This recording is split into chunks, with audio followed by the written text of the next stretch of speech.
दिवाळीनंतर 21 सत्ताधारी आमदारांना ठेकेदाराकडून डिफेंडर भेट। 21 आमदारांसंदर्भात लवकरच महाराष्ट्राला माहिती मिळेल, हर्षवर्धन सपकाळांचा इशारा।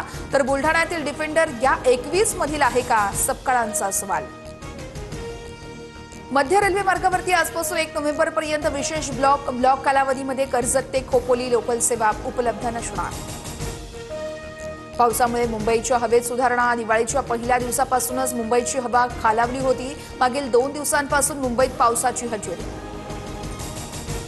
मुंबई पुणे द्रुतगती महामार्ग 10 पदरी होणार। मार्गाच्या 10 पदरीकरणाचा प्रस्ताव अंतिम टप्प्यात। MSRDC लवकरच राज्य सरकारकडे प्रस्ताव पाठवणार।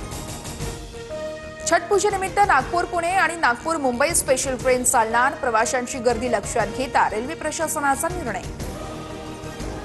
देशात डिसेंबरमध्ये पहिली सहकारी टॅक्सी सेवा सुरू होणार। भारत टॅक्सी असं नाव असणार।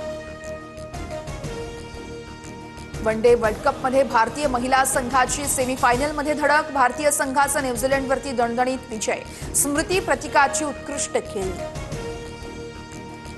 मुंबईसह ठाणे पालघरमध्ये रविवारपर्यंत मेघगर्जनेसह पावसाचा अंदाज। दक्षिण महाराष्ट्र, मराठवाडा आणि कोकण किनारपट्टी भागामध्ये पावसाची शक्यता।